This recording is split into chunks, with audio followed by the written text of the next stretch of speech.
Nuseir. Welcome to the Social Lady Show.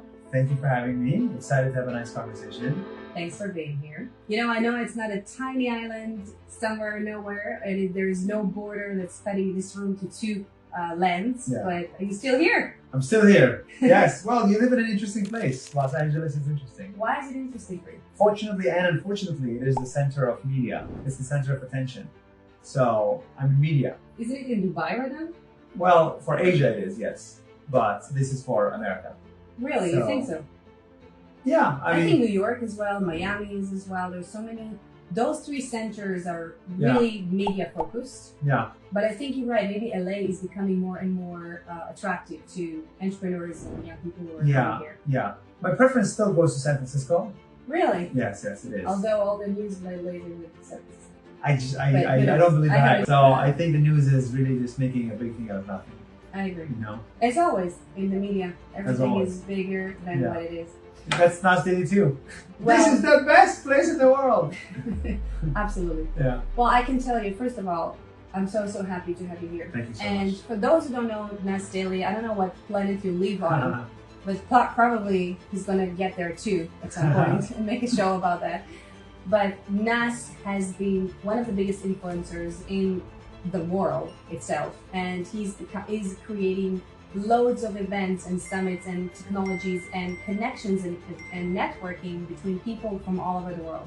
And I have to tell you that I'm a very, very big fan of yours because the fact that you are able to bring so many people and languages and colors and opinions and point of views together into one place, and to be able to showcase places and people that have not been seen and will not be able to be seen in the mainstream at all. Right. And I can totally relate to that in a manner of, where we are working with women on that, and bringing women to the front and all those type of things. And I want to tell you that one thing that I saw in your work is, as an entrepreneur and as a business person, you never stop smiling, which is amazing. I know it's probably because in front of the camera, but at the end of the day, what is the hardest thing for you as an entrepreneur, and how do you overcome it? Like, what are the habits that keeps you positive, I guess? So I think the hardest thing as an entrepreneur is knowing when to press the pedal to the metal and knowing when to press brake. And because, really building a company is like accelerating and then braking, accelerating and then braking. And, the market tells you if you should accelerate, and the market will tell you if you should brake.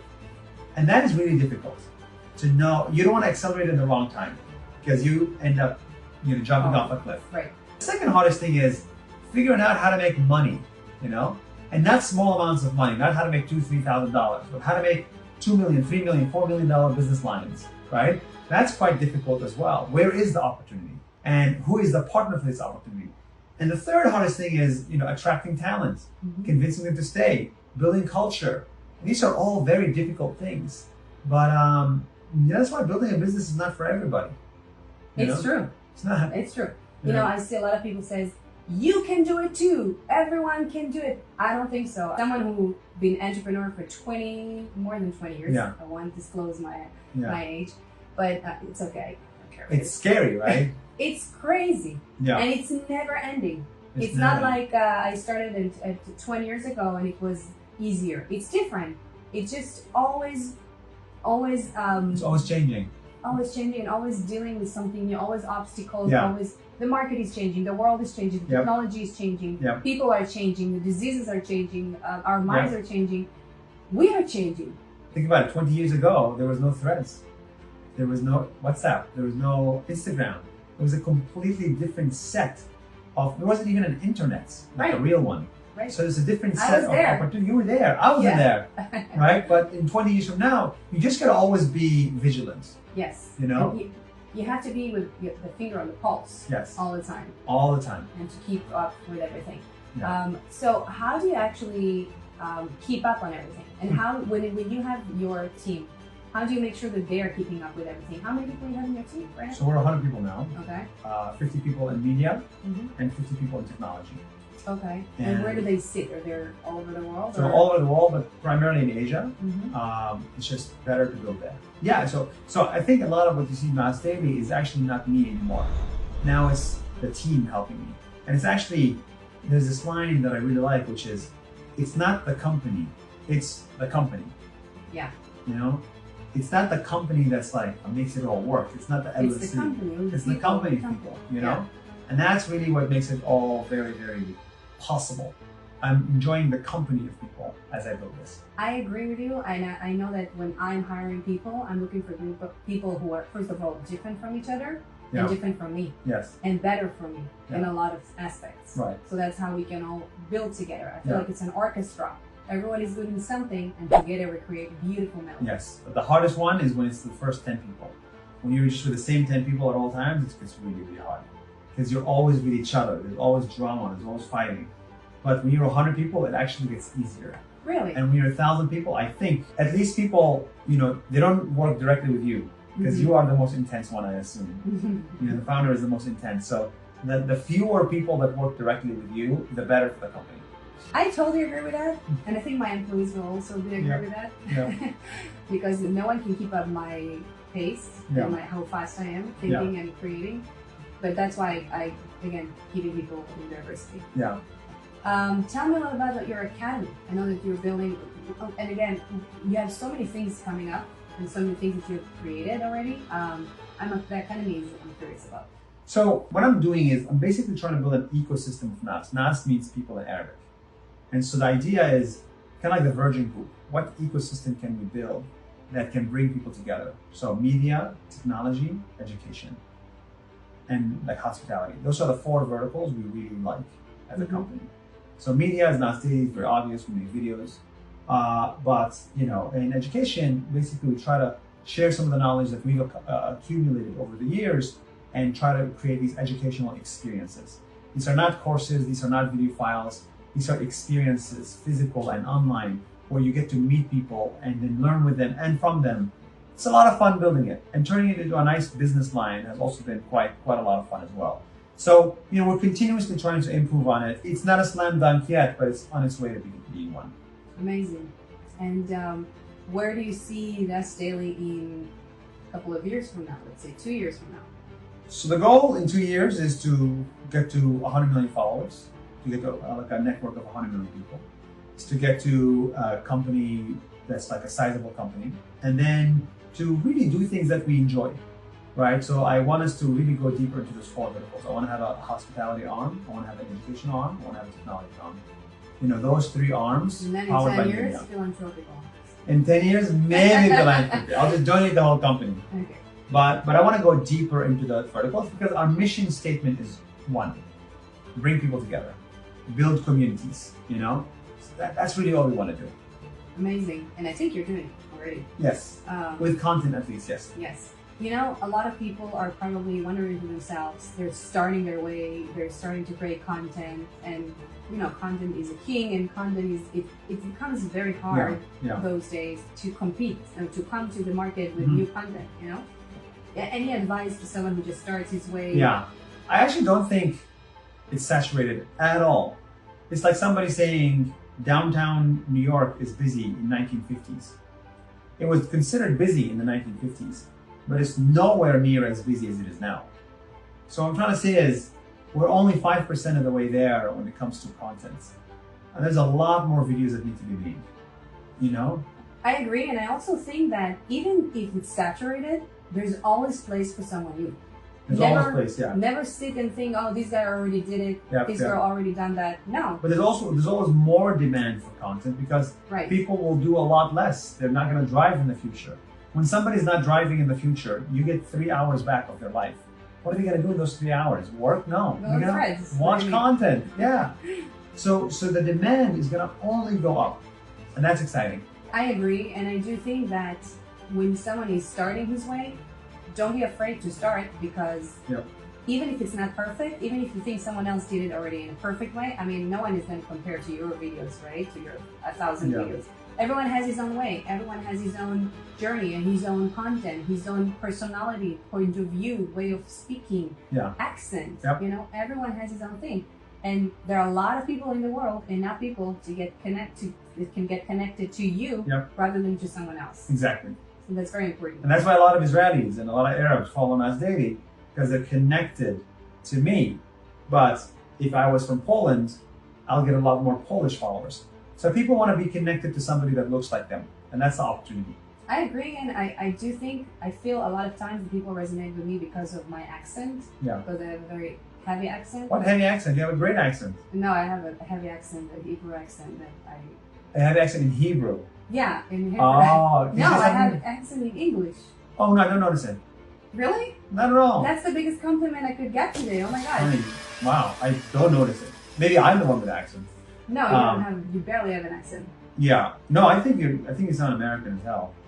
Me? Really? I don't know. Maybe I don't know. Maybe I'm wrong. Oh my God! I'm excited for that. That's Yeah. too funny because I think that I got better when I started to go on Clubhouse. Yeah. When I started to go on audio spaces. Right. And started to build there. And I think that more people will listen to podcasts and to English. They will observe more. It's just a 2 cents for those who have accent like me Yeah. and afraid to get started with that too. Yeah. So as a guy who came from the village and from almost my neighbor, Nearby. Yeah, we're neighbors. nearby. Yeah. So we actually grew up together, not together, Not together. 35 minutes away from each other. And we would have never been friends. We still not going to be friends. That's the magical part because we both work like crazy and I have 2 kids. And I don't live here. And he doesn't live here, and even if he would, I have the kids, he doesn't. Where are we matching? No idea. But Maybe you find me a wife or something, then. I think we would be a very good friends. He would be here. But as a village boy, or like me, came from my village, Yeah. we started from nothing. Yeah. And this opens up so many opportunities for those who are seeing this and understanding that it is possible to succeed no matter where you're coming from. Yeah. What were the things that were mostly obstacles for you during your journey for success? Because today you have a lot of things going on and wonderful things in your life. Where was the obstacles or the points where you felt the changes? So probably the biggest obstacle was the first one, which was I needed to get out of Israel to go to college. And, the biggest obstacle was I'm an Arab Israeli. I'm not Jewish. And that's difficult, right? We're not equal. In Israel, we're not equal.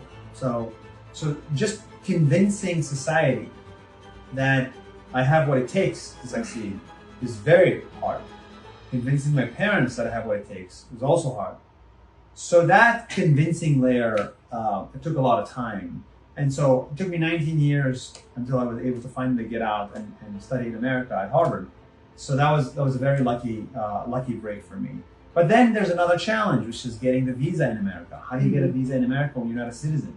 A lot of people want to know. I mean, you have to be lucky. I won the lottery, and so you have to be lucky. Mm-hmm. Then even once you have the job, you need a job. Even with a Harvard degree, it's hard to get a job. But even once you have a job, right, it's like you don't like the job. So what is the next job? Finding your own passion is difficult. So there's 4 challenges. Before Nas Daily became a thing, there were 4 challenges.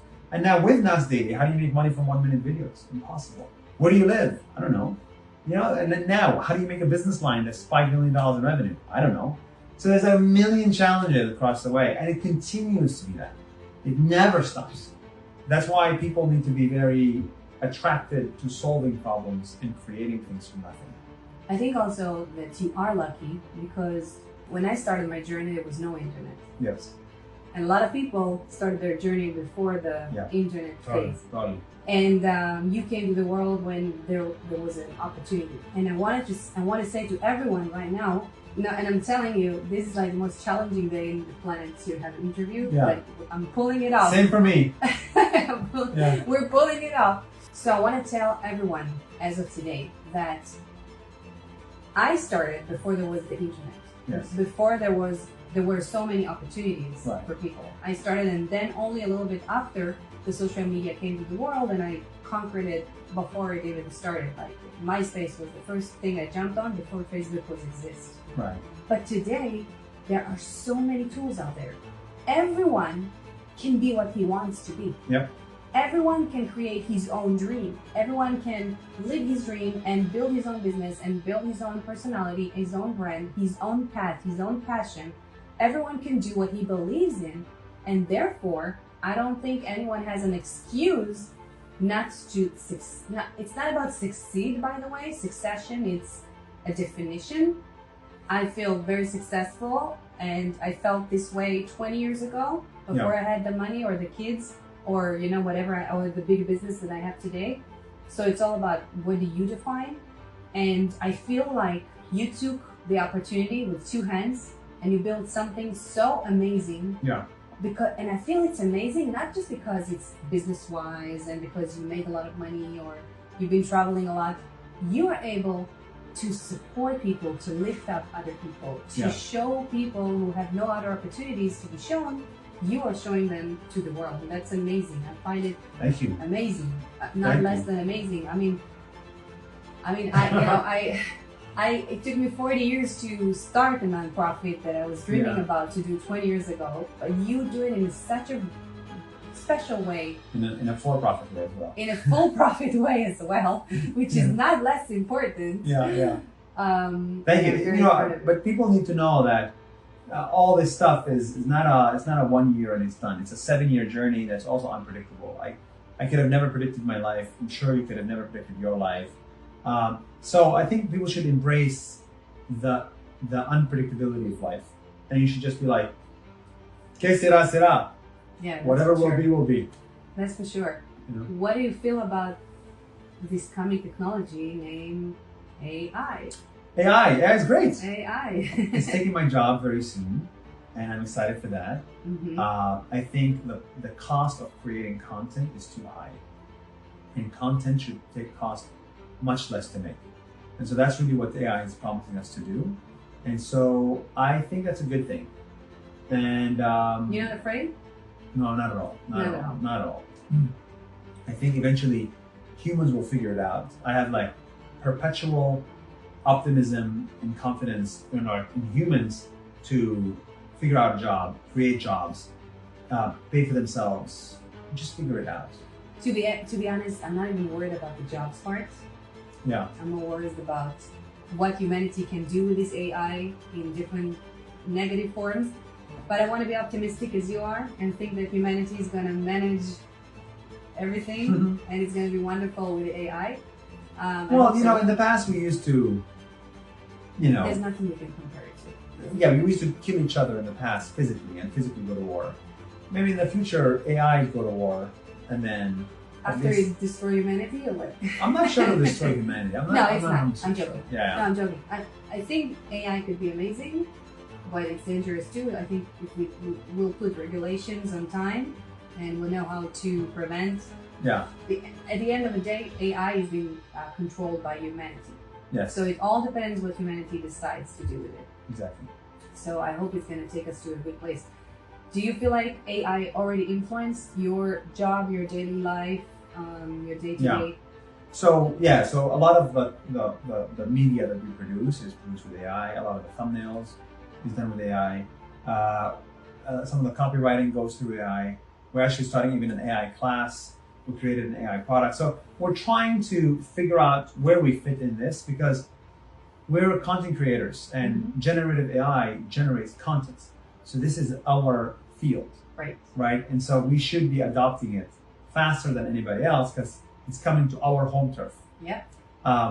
Now, I think everything goes through the same hype cycle, which is it becomes really, really hot, and then it becomes really, really not hot, and then it plateaus. So I think we just had the hype cycle.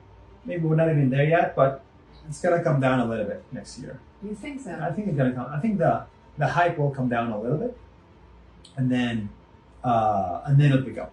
I actually think the opposite. I feel that in a year or something from now, you know what? 2 or 3 years from now, we're gonna live among robots. And maybe I'm exaggerating, but not in a robots that walk in the streets. Taxi robots. No, but it's gonna touch every industry. So it's gonna be in the cabs and the food that we're being served and like on everything. So it's gonna be incorporating our lives much more. Yeah, for sure. So I don't see the hype is going down. I see it as it's going up and then it's gonna stabilizing, kind of going a little bit less like this and more like this, but it keeps on growing all the time. And we're gonna have to adapt on many industries, not only content. I think so. I'm not sure. Cycles, everything is a cycle. Humans love cycles. finance cycles, real estate cycles, crypto cycles, AI cycles. Everything goes in like up, down, and that's like life. So there will be a down moment for AI.